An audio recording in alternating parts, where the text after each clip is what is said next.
Into the Watershed Awards. So we have a nominating report, and so I'm going to call to order a very brief business meeting for the purpose of electing officers and members to the Board of Directors for the Saugus River Watershed Council. The following candidates have been nominated to serve as officers and board members of the Saugus River Watershed Council during 2025. And when I say your name, if you could please stand, it would be appreciated. Deborah Panetta, President. I'm already standing. Douglas Heath, Vice President. We also have Jackie Mercurio, Treasurer. She'll be here in a moment. I didn't see you slip in. Thank you. We also have Allison Simcox, Julian Howell, Sue Palumba, Stephen Fantone, Dick Lynch, and of course, Jackie's on the stand. Is there any debate regarding the proposed slate of officers and board candidates? Seeing none, are there any additional nominations from the floor? Seeing none, I would ask for a motion to approve all of the nominations as proposed. Seconded? All those in favor say aye. Opposed? Motion carries unanimously. Thank you all very much. I want to thank all of the board members who served as Board of Directors in 2024 and those who are going to serve in 2025. That concludes our order of business for tonight. Do I hear a motion to adjourn? All those in favor, seconded by me. All those in favor say aye. Aye. Opposed? Motion carries unanimously. The Saugus River Watershed Council business meeting is hereby adjourned. Why don't we all have something to eat? We're going to come back. Mary Lester is going to say a few words and remarks about what we've been doing as part of the Watershed in 2024 and the future of 2025 after we finish eating. So thank you all, and we have a wonderful evening ahead of us. Thank you.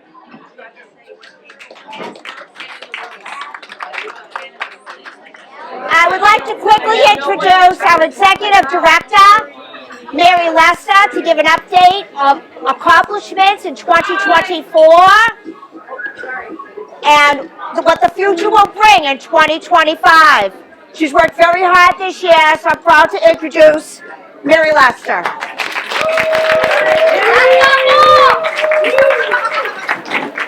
What I don't have is a loud voice, so I will try to project a little bit.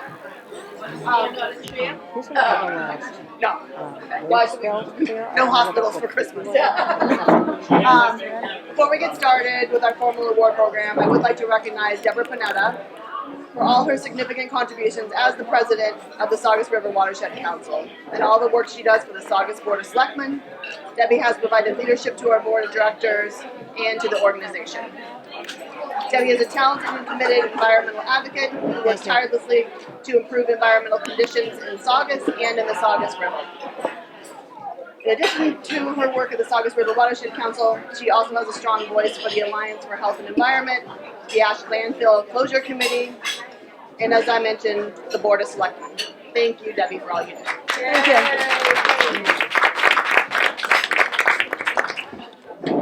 I would also like to thank everyone else on our board for all that you do. Everyone here goes above and beyond, whether it be water sampling, organizing meetings, writing comments, or anything else.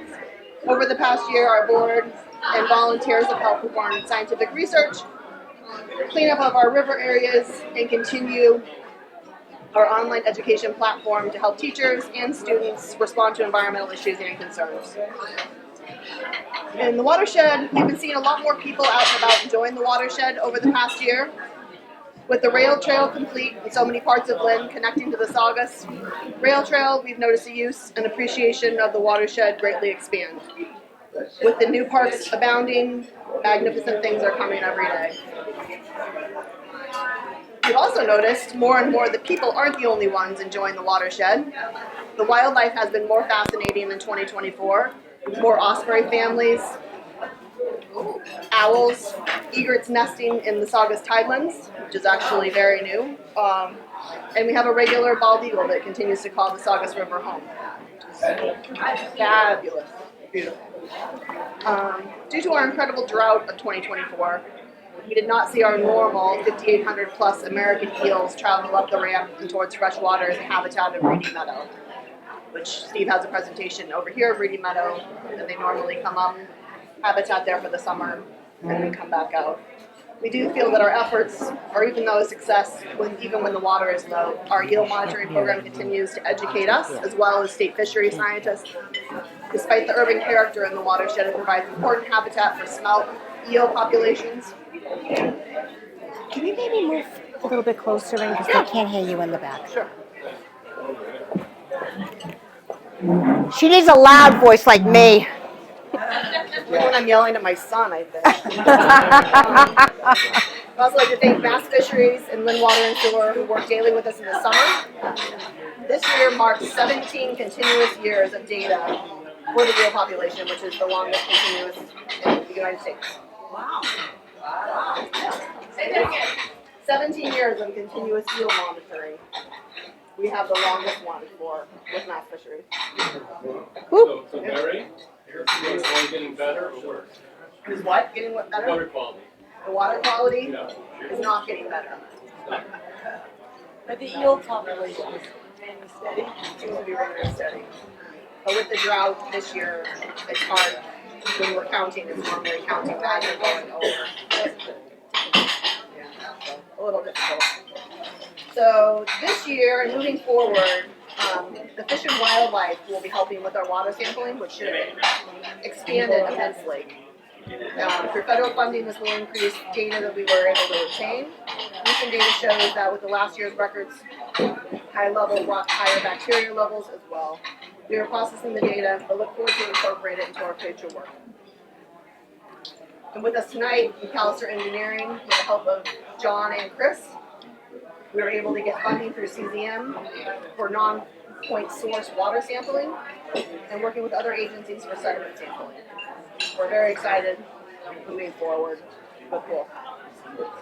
We'd also like to thank MWRA for their continued support in making it possible to perform the research that we do. We look forward to sharing the results with all of you as soon as we can. Also, with the collaboration of McAllister Engineering, we were awarded the Marine Oil Spill Prevention Response Grant. We'll be working with the surrounding communities to develop site-specific spill response plans and training from the Saugus and Pine River to the Atlantic. And honestly, this area right here is one of the main reasons why we really want to move forward with this. Especially because we're seeing an area of environmental critical concern. So we'll work with the communities based on the Saugus and Pines River within the Runyon Marsh to implement drills, exercises to be better prepared for a spill event. Because as we know, especially right up here on 107, in the roundabouts, spills are happening way too often. So at our last meeting, a year or so ago, I was very excited to share that we were working collaboratively with cities of Revere, Malden, Everett, Lynn, and the town of Saugus. I mentioned that it seemed insignificant, but for the first time, these individual towns and cities in the watershed have come together and working toward a brighter, safer future together. Now I can say, standing here, that we've had what I consider another successful year working with local communities. Just this past Monday, we had a conference call with DEP. It was fantastic to see so many communities coming together. It really, truly is incredible. I couldn't be more excited to be part of this team. We feel that we, as a communities aren't separated by town or city lines. In the watershed, there are no borders. And I know that moving forward, with everyone working together, we will reduce the ongoing future threats to our watershed. All of our achievements are thanks to the collaborative efforts of our board members, general members, partners, governmental agencies, local businesses, other nonprofit organizations, and I would like to thank all of you. Your expertise, your time, your personal commitment, and your continued support are the reasons why we are successful and we have a voice. Without everyone who is here tonight, none of our work would be possible, and I look forward to working with all of you this coming year to protect our watershed for future generations. Thank you for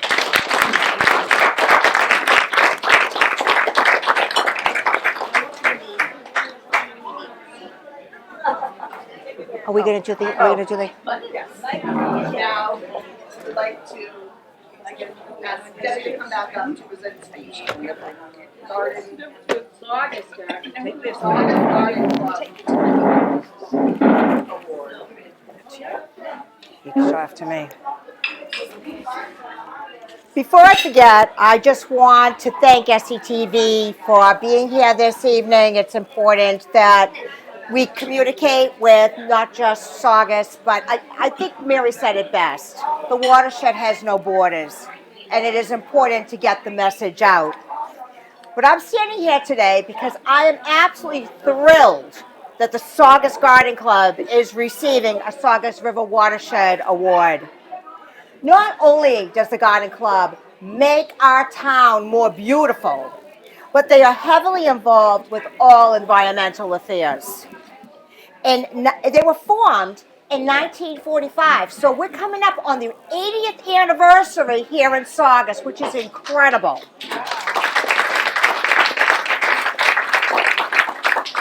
In 1949, the club was accepted into the Garden Club Foundation of Massachusetts. In 1965, the Garden Club put an article in the Saugus Town Meeting warrant creating our Saugus Conservation Commission, which is a very, very important commission in our town. They also partner with many organizations in town, including the Saugus Action Volunteers for the Environment, where you could always see Garden Club members with cleanups and anything else having to do with the environment, as well as they partner with the Breakard Reservation, especially with their beautiful butterfly garden every year. Today we have with us Donna Manugian and Lorraine DeMilla, co-presidents of the Saugus Garden Club. We have Randy Sue Aber, who she is the treasurer of the Saugus Garden Club. We have other Garden Club members here as well, including Sandy Manugian, Mary Kinsel, Sue Palumba, as well as myself. Saugus Garden Club goes over and above, I believe, in this town, and I am thrilled right now to ask the Garden Club members, Lorraine, Donna, Randy, to come up to receive your award. Another award. No, we can right walk. So, you want to come up?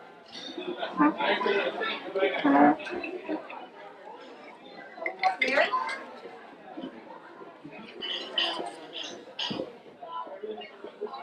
So, we're going to. You want to come over on the side so we're evenly. Here we go. Just trying to make it even.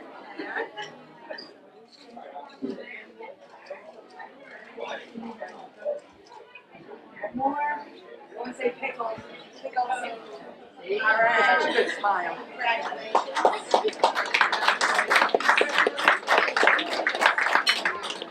Pickles. I have a few words to say about the Garden Club. It's been our honor to receive this citation tonight.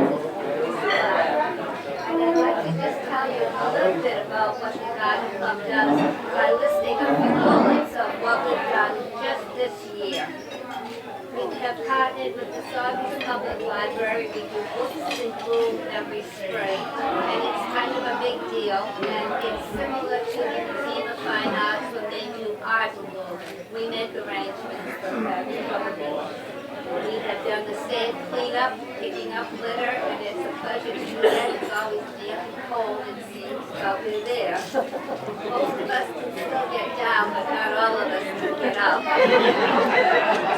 Been partnered with the Red Hat Reservation for their activities there and supported everything that they do. We've worked with the Saugus BMW this year in a couple of different events. They had a Wounded Warrior fundraiser, and they invited us to be part of that. And then previously they had a Vietnam veterans welcoming, so we were very honored to be part of that. We partner with the Historical Society on their Strawberry Festival, where we do our annual plant sale. Randy's inside doing the hot dogs and the strawberry sundaes. We have field trips that bring us to many different interesting areas. We've participated in Founders Day since, I believe, the very first one that Donnie Gould had people stay at the town hall and we had Founders Day. We participated with the DCR. We have Coxville Daily, kids in the bars. We've participated with the May Festival of Lights from the very beginning. We've always had a teddy there. We have workshops, which kind of attracts more people to the club. They want to know what does the garden club do. We have two very popular workshops. One is the Thanksgiving centerpiece, and the other is the wreath decorating. Since the first time that Saugus did DAR with wreaths across America, we've participated in that and laying the wreaths on the veterans' graves. The Butterfly Garden is up there in the Red Hat Reservation. And our annual fundraiser is at the town hall. We're most proud of that because we fill the auditorium with at least 100 people. And we have many raffles, and our food selections go from one end of the auditorium to the other.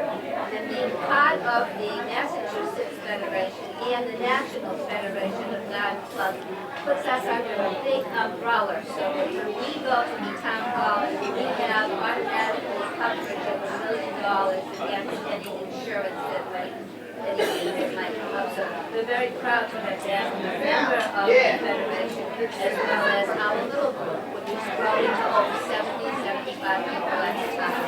And thank you, Debbie, and all of you for saying what we do.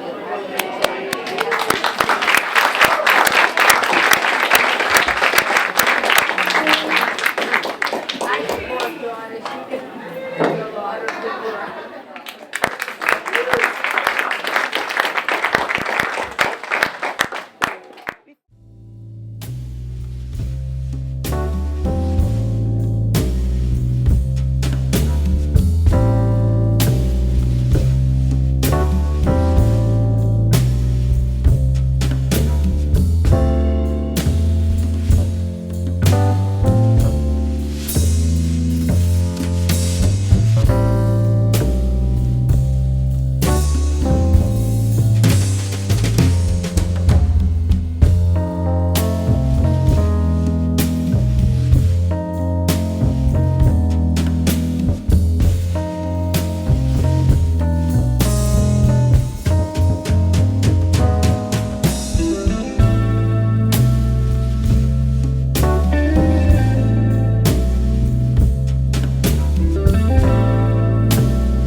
next presentation, I just want to take a moment to thank our town manager from Saugus, Scott Crabtree, for being here this evening.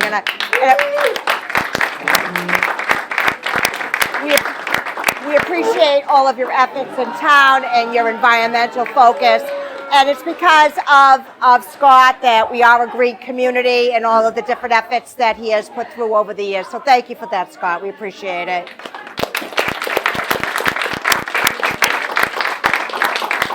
We also have Joe Duran, who's on our Board of Health in Saugus. Again, true environmental leader. Thank you very much for being here.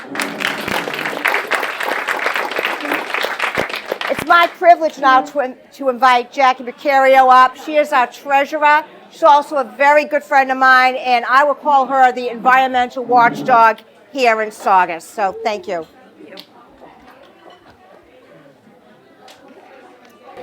So, if I'm not loud enough, let me know.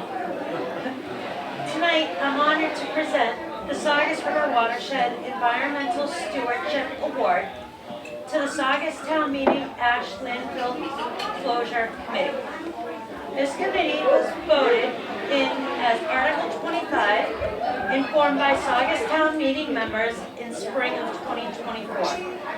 It's comprised of the following members: our very own president of the Saugus River Watershed and chairwoman of the Saugus Board of Selectmen, Selectman Deborah Panetta, Selectman Mike Serino, Town Meeting Member Jeannie Meredith, Town Meeting Member Carla Scazzarella, and Town Meeting Member Peter Manugian. With their leadership, they have started the serious conversation in town about post-closure of the landfill, exploring the plan on closure of the ash landfill situated in Saugus and also surrounded by a lane in Revere for our waterway, the Saugus River. And most importantly, the new economic opportunities that would come for the town of Saugus post-closure. This board has spent countless hours examining the history of the permits and rules and regulations at Mass DEP offices, working with the Town of Saugus Assessor's Office to determine tax rates and inflation, and presenting to the Town of Saugus at their numerous meetings for the winning financial opportunities that the town can take advantage of, from solar development to commercial development, that all meets the needs of the ECAC designation of the land that the unlined ash landfill that actively operates on today. The Saugus Town Meeting Ash Landfill Closure Board exemplifies environmental forward-thinking and preparation for our river's sustainability, and their actions are rewarded tonight through this Environmental Stewardship Award, and by the success that they have had for the past approximately 9 months. No, a closure board is not a new idea in Saugus, as some of the people that sit on this board and others, some of the people that sit on this board have had the extensive experience with at the aggregate closure board in town. This particular board has a focus, purpose, in successfully checking the boxes while protecting the environmental impact and well-being of the town of Saugus. A voice of leadership and countless neighbors and residents of Saugus and surrounding communities, working with the town boards like the Assessor's Office and communicating with various boards in town like the Board of Health, where they are scheduled to present their findings and updates early next year, and many attempts to communicate with the giant landfill company that refuses to actively participate in their imminent closure discussions. I'm sure that there's still work to be done, but tonight we celebrate and reward you for your personal efforts, time, and diligence to protect the Saugus River watershed community. Before I hand this out tonight, I wanted to take one more personal moment to recognize my history with this award. About 10 years ago, I sat in the audience and cheered my mom on, who was presented with the Stewardship Award. It was one of her proudest moments to be recognized for environmental enthusiasm and watchdog persistence. Then about 5 years ago, myself and my cousin Jillian, together, we were awarded the same stewardship award, and it was one of our proudest moments. And now tonight, I'm so overjoyed to award this board that includes one of my cousins, Selectman Mike Serino, for his commitment to environmental stewardship. Our family history of environmental advocacy is mainly linked to this one issue that looms over us in Saugus. But today, I'm hopeful that a closure committee will bring us one step closer to a shift in a more positive outcome for our beloved river. Thank you, and please help me congratulate our amazing recipients this evening.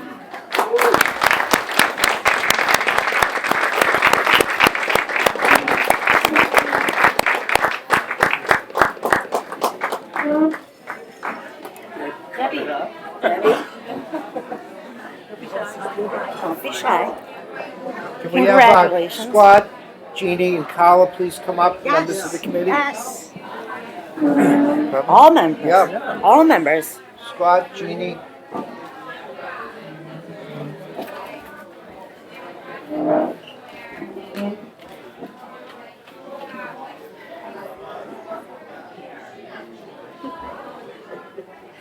Congratulations. You should smile, right?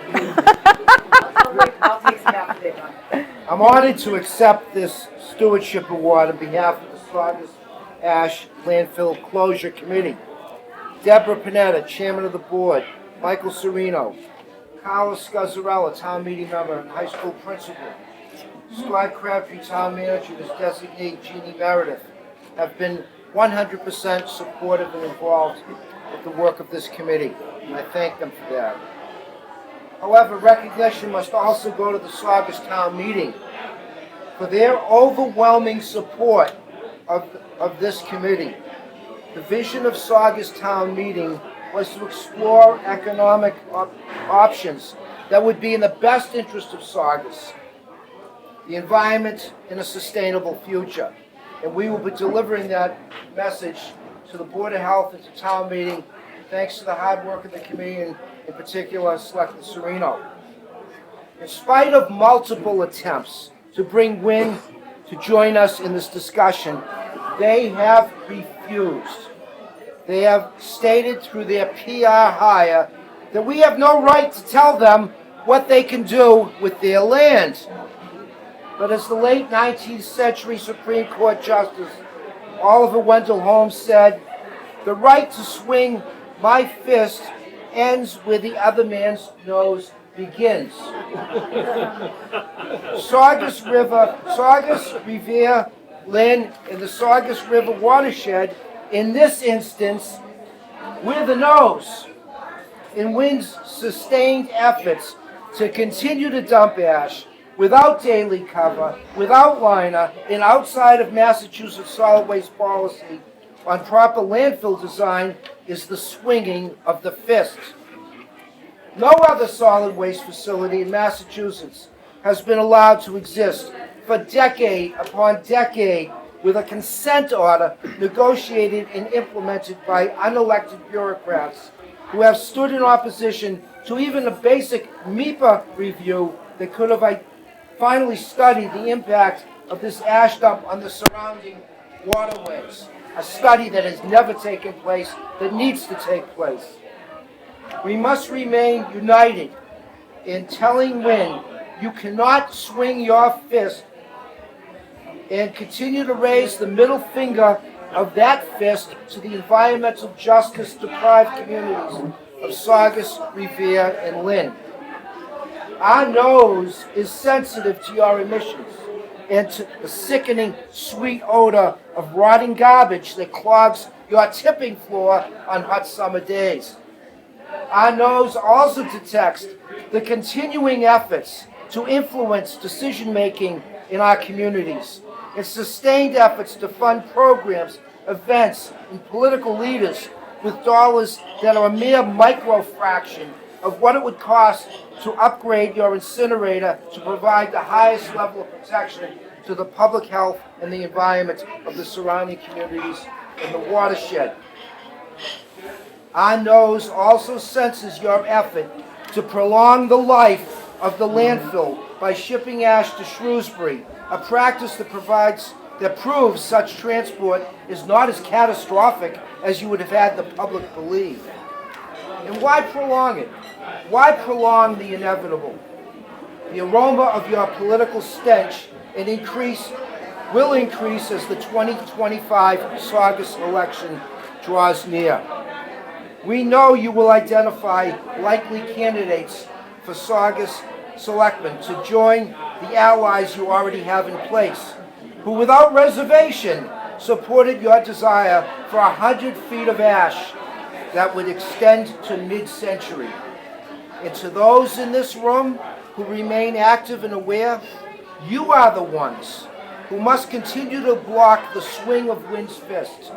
You are the ones who must identify candidates for local and state office who are willing to expend political capital and say no to no, our communities will no longer subsidize the trash disposal costs of others with our public health, with our environment, and with our Saugus River watershed. Beware of those who talk and never get anything done. As Frederick Douglass once said, power concedes nothing without a demand. It never did, and it never will. It is up to all of us to demand in this 50-year battle that those in state government do more than just file bills that are pigeonholed year after year in the state legislature. Speak out, speak loud, demand justice. Thank you for this award on behalf of the Saugus Town Meeting.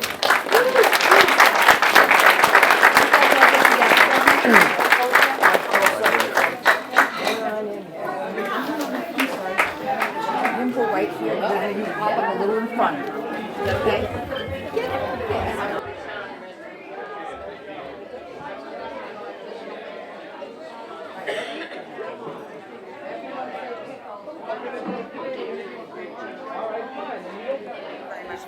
My pleasure, absolutely. Hi, Revere. I am happy to introduce John McAllister.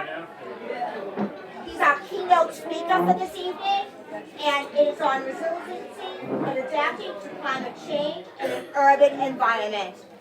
John, thank you so much. All right, thank you very much. Thank you, everybody. It's a pleasure to be here. Really looking forward. I'm just going to go through a quick couple of slides, then just kind of talk, have kind of an open idea, just kick around some ideas. As you guys all know very well, working in an urban, densely developed environment has its challenges. It also has its opportunities. So try and not look so much on the constraints, but where the opportunities are and what can be done for development. So just, I know it's a big term, but everyone keeps talking about what is resilience. So there's just a couple of definitions. The Army Corps of Engineers designs its ability to adapt to changing conditions and withstand rapidly from disruptions due to disasters. That's not really, that's more of a reactionary resilience. I like the other one, the coastal resistance, is the capacity of socioeconomic and natural systems to cope with disturbances, including factors like sea level rise, extreme heat, extreme precipitation. And that's kind of more what we're dealing with, as you'll see in the next couple of slides. We're dealing with higher water levels, just static water levels are higher. You're getting more powerful storms. More powerful storms build upon that higher water levels. You're getting more reach and impacts from floodwaters and from actions. So what are we trying to do when we're making a more resilient environment? Obviously, the big thing is to avoid damages. However, in a densely developed environment, you can't always avoid impact. So what can we do? We minimize as much as we can. We try and find where it's going to be least impactful and how we can avoid it so that we can absorb and buffer a little bit more. You guys have probably seen this, everyone that was involved with the SPRAR project. I know Mary was very key in that. This is one of their slides, but it's just a great thing to show. Sea level rise projections, it keeps going up. We don't know exactly where it's going to be, but we've seen it. Static water levels are moving up in the Pines River. We've seen it in the Saugus River. We've seen it. So it's a risk. And as that water level goes up, you're going to have more and more flooding because there's less capacity to store. And on top of those static water levels, you also have more extreme precipitation events. So the color-coded chart, it's a little tough to see in here, but the darker blues, which is kind of the North Shore and going up along the coastline, are days where there are more extreme precipitation events. And we're over like 60 plus in this area compared to 50 years ago. So that's those more intense storms. So they could be a lot of rain over a 24-hour period, but the worst is, those microbursts that you get where it's, an hour and it just comes down a half an inch. That's more impactful than 6 inches over like 48 hours. So those are the ones that's tough to deal with because the infrastructure is not built to handle those rapid flushes. And certainly in a dense environment where it just runs off right away, there's nothing that can buffer it. So those are the kind of things you want to try and counteract through some design efforts. So how can we work with that when we're already in a densely developed area? The best things that we're seeing to be most effective is working with nature, not against it. So hard infrastructure has its place, seawalls, retaining structures, concrete and asphalt, but it doesn't help as much with a rapidly changing environment. It's more for a localized area. So in a broader sense, where we're doing something watershed-wide on a larger scale, it's better to work with the nature and against it. There is no silver bullet. You're not going to find one solution that's going to fix all your problems. If you do, it's either going to cost way too much or it's going to be impossible to get permitted. So it's kind of, you got to take the approach of, a bunch of singles is just as good as hitting a home run sometimes. So shoot for a couple of singles. One of the things that's harder to do is, if possible, have some sacrificial areas. And maybe sacrificial is not the best word, but areas that are less sensitive to being flooded. I'll talk about that a little bit later on. But, rather than have your key infrastructure being just as vulnerable as a park, maybe it's better to direct the floodwaters away from that key infrastructure and let the park flood. Well, it's going to have cleanup. It's easier to clean up than replacing a transformer, something along those lines. And then the other thing is have a diversity of solutions. So again, you're dealing with higher water levels, you're dealing with more powerful storms, you're going to have higher winds, you're going to have more rainfall events, but you're also going to have extreme heat. So coming up with different solutions will help be able to adapt and work in those environments. This is kind of what we're going to go through, the couple different topics. What are the possible solutions for a river? Number one, we'll talk on stormwater management. That's going to be very important both for water quality and water quantity. Managing those has a big impact watershed-wide. Restoring previously developed areas. Targeted instances, but there are some good candidates where it could be done. Wetland and salt marsh creation go a long way. It's nature's natural solution for buffers. So where it can be put in, it's a great opportunity. It has incredible amounts of benefit. Living shorelines are more of a newer strategy. I'll get into that a little bit more, but you're essentially putting in more of a benthic environment to help develop and protect that shoreline, and that it goes a long way in preventing erosion, protecting your marshes, and providing a buffer. And then another cool one we'll talk about kind of at the end are floating wetlands. The reason I want to talk about that is because when you're in a densely developed environment, a lot of times there isn't a lot of room for development along the banks to put in water quality treatment, but you can, in the middle of the river, there's some cool benefits for having floating wetlands inside. So stormwater management, again, it's a twofold approach for how you want to deal with it. As you guys talked about earlier, water quality is a huge impact. It has to do with the life of the river and how it helps. And how can you, one of the key solutions you can deal with that is by treating runoff at its source through water quality. So up here at the top, this is a rain garden. They're bioretention structures. What they are is they're just natural vegetated communities. They're depressed. Well, they'll get the first flush of runoff. They'll infiltrate it. The root uptakes of the plants actually do a great job in filtering and removing pollutants. So you can get some phosphorus out of the water. You can get some nitrogen. You can get other contaminants. You get the sands out of there. So it helps as the larger events go through and as the water filters through, you're having a cleaner water goes in, it's entering into the watershed. Cleaner water, as you know, in the river has all sorts of other benefits. It allows for more life, more benthic activity in the river, and a healthier river is actually a more resilient river because the systems are stronger, they're more reinforced. So you're less sensitive to erosion when you have better water quality, and you're going to have a healthier shoreline, so you're more likely to be able to absorb some more floodwaters than you would under a stressed environment. The other thing that can be done, this is more of a volumetric to deal with those microbursts that we're talking about, is storing water, capturing it. Don't let it just run off right into the river where it's possible. So that's tough in a dense urban environment.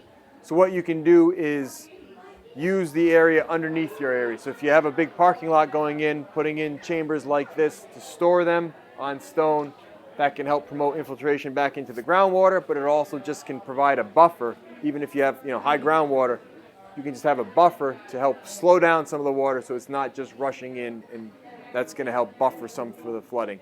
And then this is another one. It's a similar type idea, but under a park or something like that, under a field, to use these chambers to provide a reservoir for storage. If you ever have a chance, in Tokyo it's like on a whole other scale, but it's absolutely massive. It's like a 5-story underground cistern that's like miles long, but that's how they handle their rushes of stormwater that they can't deal with within their municipal systems. And it's similar to what Paris did last year during the Summer Olympics. If you remember, they wanted to have the open water swimming, and they have a combined sewer overflow, so it's not the same, but they constructed these giant underground cisterns to absorb some of that water so that after the sewer system could keep up with it, they could pump it back in, and that kept bacteria levels where they actually were able to have the open water swimming. So, that again, not a direct correlation because it was a CSO. Yes, well, that is certainly another issue, but I mean, might be something worth a suggestion. It worked in Paris, could work over there, and in Swampscott as well. They got the same issue, right, in Kings Beach? Exactly. So, same beach, yeah. My beach. Oh, okay. So yeah, I mean, it's an option. So this is a project I worked on in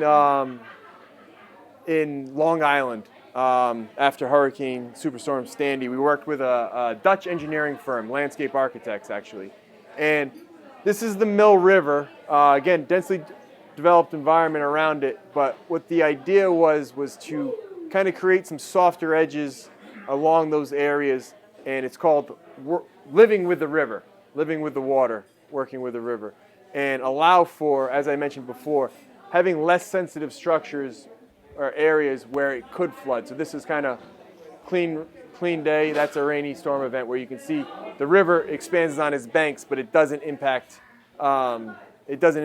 key critical infrastructure as much. So that's more of a watershed level grand plan scheme, but it's kind of, as I was saying, micro hits. What we had done was, because this was the master plan, but as part of this project, we just identified 3 different areas along where we could go and get something closer to this, just work towards it. And that's kind of how you can do it. Half an acre, quarter acre at a time. It actually makes a huge impact.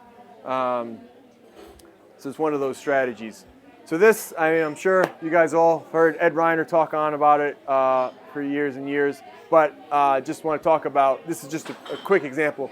Restoring previously developed areas, the I-95 embankment, obviously in the middle of the marsh, it has an impact. So there are other opportunities similar to like that, but this was just kind of an easy example for me where something's been developed. You go for redevelopment, a lot of times you want to see reduce impervious areas. So it doesn't have to be on this large of a scale, but on a site development where if it's a half-acre lot and they had 85% impervious, knocking it down to 75% impervious is already a big win. So just restoring it, but putting in a natural vegetated buffer. Those make a big impact, go a long way, big bang for the buck. So then this is more along the water's edge, what we can do. So down in the lower, where we are here in the marsh, where it's tidal, salt marsh, they're natural shoreline protections. They look great. They encourage a lot of activity, both benthic, and they do an amazing job at slowing down waters. They have good root systems, and they also will purify it. They provide habitat life for foxes, for all sorts of animals, clams and stuff like that. So they look nice, I think, too. I think it's really cool when you see nice especially around here, you guys have we have a good tidal range. So you see when it's covered at high tide, and then when it's all washed out at low tide, it's really interesting. So what can we do with salt marsh? The important part is the water, as we mentioned, is not static. So you don't want to have just a low marsh where the low tide is and a high marsh, because low marsh and high marsh are adjusting now. So this low marsh might be subtidal in 10 years. So it's got to be able to adapt. So you want to have area along your bank where the marsh can migrate up as a natural defense. So they'll naturally do it by themselves as long as they have a real estate. So that's why, again, a softer edge where you have a bank is better than a concrete retaining wall. So you have to use more real estate, but you would have a retaining wall could provide that same height. But if you can just slope it in, it'll allow for the marsh to naturally build in, and you retain that defense and protection as sea levels rise. So this is a project we did down in New Bedford along the Acushnet River.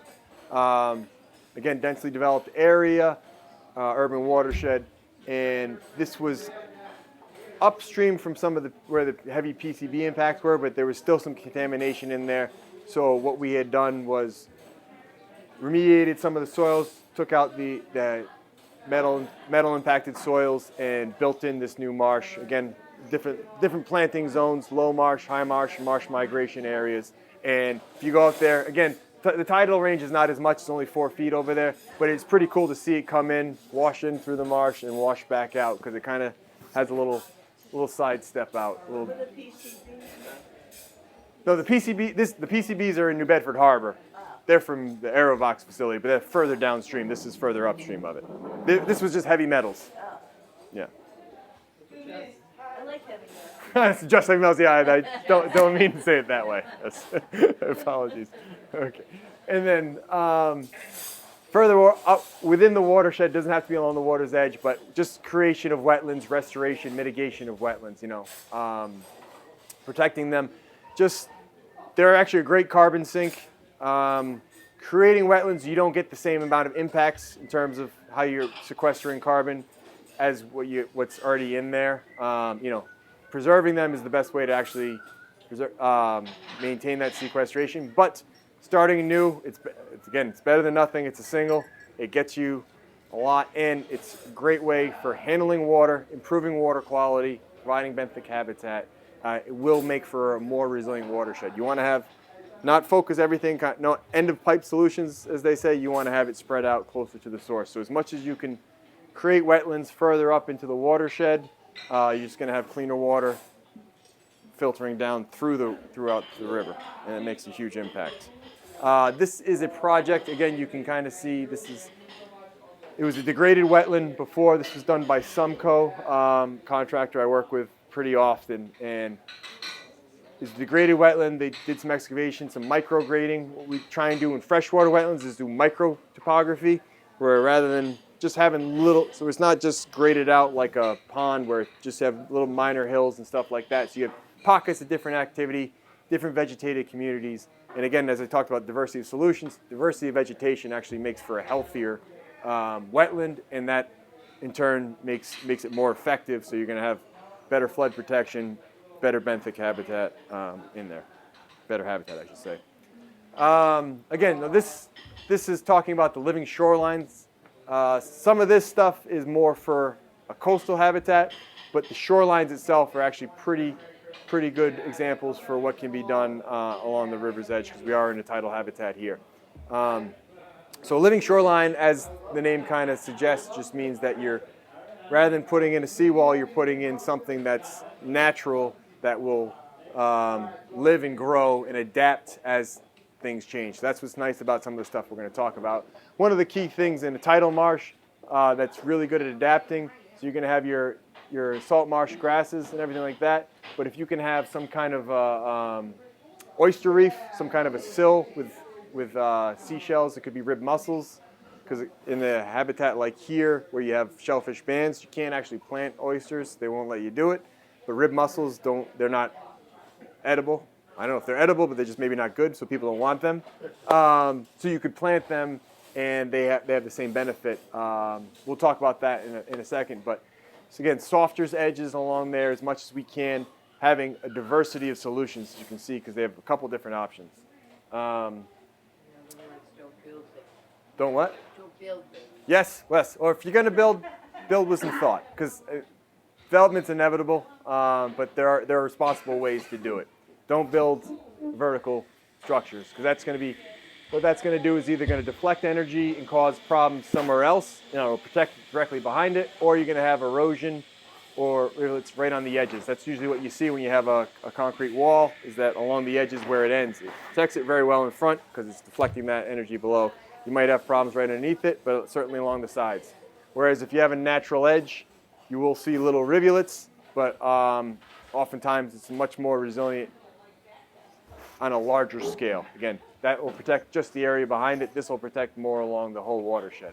So a living shoreline with that sloped thing will also allow for the, as water levels rise up, for the marsh to migrate up, for everything to move and adapt with these water levels.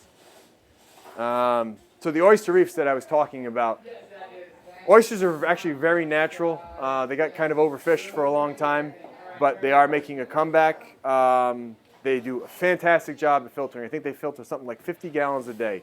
So, if you have a lot of phosphorus and nitrogen in the water, they do a fantastic job. It's also why you can't eat them, because they're doing such a good job filtering.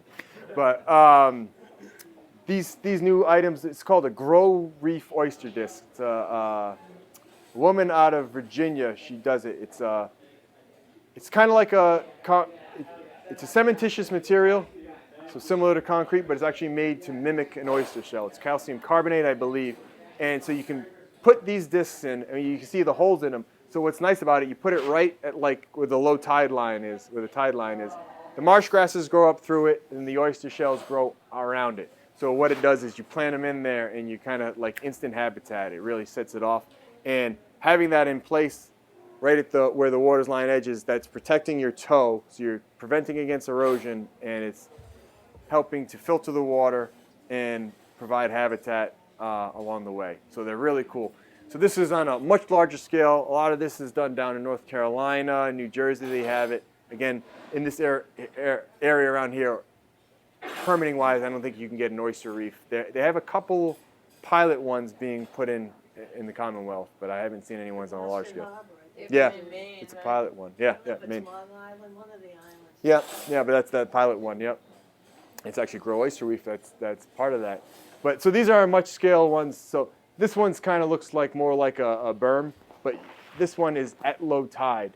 So that's why normally you don't see them exposed that much, because you actually want it like kind of where just the tips are exposed at low tide. So if you're going out, they're not nice to walk on. I would advise against that, and usually you would leave an area for access for like kayaks and stuff like that. But they do a great job, because the oysters, they grow, so as the water level rises, their spit, I don't know what the technical term is, but it goes up and they continue to grow up, so it's like a reinforcing wall as they build themselves up and they reinforce themselves down below. So you're protecting your marsh or your areas right behind it. So it's really interesting, and again, it's like a natural solution.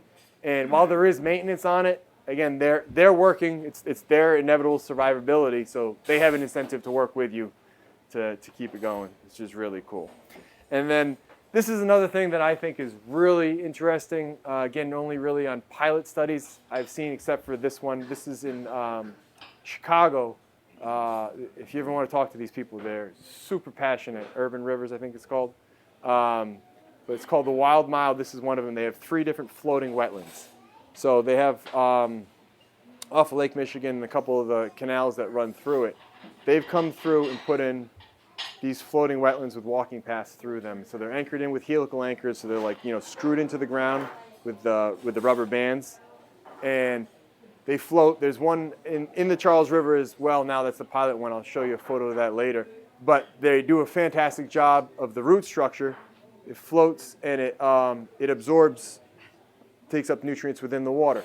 So this is nice in an area where you don't have any habitat in the bottom. So if you have an eelgrass bed or something like that, if there's a lot of activity, you couldn't do that because you'd be cutting off all the light to it.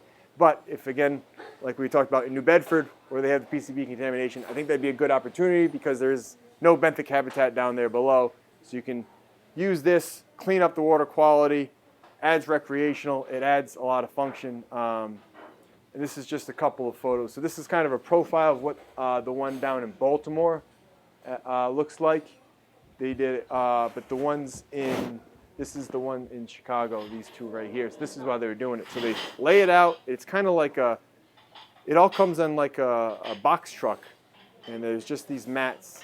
And it's a modular system. So it's pretty cool. And they keep on adding on. I think they did a third of a mile, then a third of a mile, and a third of a mile. So they really keep adding on. And then as they build out, they bring in the vegetation, the planting, they have the boardwalks. And this is the one in the Charles River. Again, that's the pilot study that's going on. I haven't seen much on the results, but you know, in the Charles, I think they have the phosphorus issue in the Charles, and that one's been adapted to provide it. But it's, again, it's a creative solution where you don't have a lot of real estate, certainly in Chicago, that you can't build along the banks, even along the Charles. So it provides treatment, it provides resiliency because it's purifying the water, and it's got a great function. So those are the kind of things I think that, you know, a mixture of solutions is really the best way to go. You know, again, I haven't found a silver bullet in my 20-something years of doing this stuff, but trying to work different solutions, work with the landscape, work with nature, it's the best way to do it. So I appreciate everyone's time today. I think this is a great cause. Yes, sir. How do you feel about the floodgates that were proposed for the Saugus River? The Saugus River floodgates? Yeah. So I don't have all the information on it, but it makes sense. It would be nice if they would make the most sense to me. And again, I don't have all the information on it, so I might be speaking out of turn, but if they're going to be redoing the General Edwards Bridge, put them right on the General Edwards Bridge, right? Yeah, yeah. So, but the only thing is you got to be careful of the wraparound. So as long as, and I'm sure they would do that in the study, but that you're not just protecting the mouth of the river, but you're getting it, you know, on the Lynn and Revere side. The legislature to fund the study, but they'll fund the soccer stadium for Robert Kraft. Yeah. Yeah. We just need money for a study. Yeah, unfortunately. Yeah, yeah. Yeah, yeah, unfortunately. Yes. Have you seen the film Inundation District by David Abel from Boston? Yes, yes. Yeah, yeah. That was really good. Yeah. You want to tell people about it? Okay, I can tell people. Yeah, yeah. Would you mind? It's just about it's about the Seaport District, where the people knew about it, and then they built it anyway, and it's basically it floods a lot already. It's just going to continue to flood. That's why it's called inundation. Yeah, exactly. Yeah. So it's just when You're on stilts before you know it. they should get their scoop. Yeah, and I mean that area's sinking too. But yeah, no, I heard about it on NPR. I saw. But they'll be the people that will spend money to put themselves on the stilt. Yeah, exactly. Yeah, yeah, yeah. Yes. There's a big project down in Lynn on Commercial Street, Okay. on Bennett Street. I don't know if you're familiar. I wondered if that, I've heard that was underground storage for water.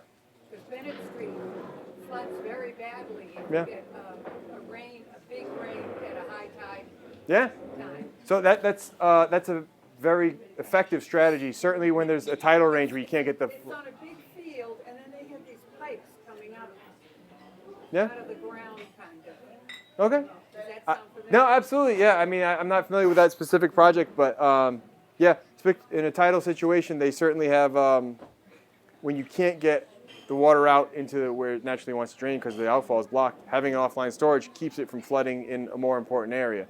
And again, the other added benefit of that too is you actually get water quality treatment because while it's sitting there being stored, anything that's in it kind of has a chance to settle out.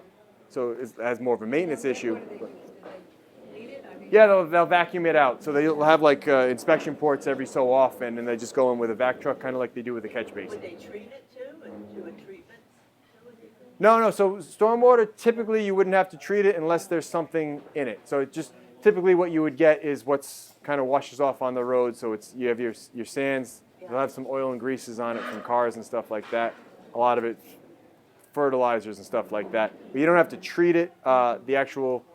Typically you would have a treatment up front, like the bioretention that I have, or in a catch basin. So they would just take out those materials from the catch basin, the sands. So. Awesome. Yeah. Yes, sir. So in South Carolina, Yep. I noticed that they're recycling shells. Yep. Is there any facility to do that here? Yeah. So Mass Oyster Project. They work with a lot of local restaurants, and they take all the shells, they crush them up and they're also doing upwellers so it actually would be a great idea for somewhere around here. She's down on the Cape, but I think they were doing one on the North Shore as well. But yeah, so the shells have a great capacity to also, just the shells themselves, remove, I want to say it's nitrogen from the water as well. But yeah, so they capture them all and recycle them. Yeah, they have to be very careful how they retrieve them, so they let them sit outside and kind of age for a bit, and then you can't go off and they treat them. Yeah. They sell them back, but that's exactly. Yeah, they sell them back as bags, exactly, for those oyster reefs. Yep, yeah. So, is there any interaction between the oysters and the eels? That I don't know about. Yeah, it's a good question. All right, thank you very much. Yeah, no, thank you. This is a well-informed crowd. All right. Thank you. All right, well, thank you all. Appreciate it very much.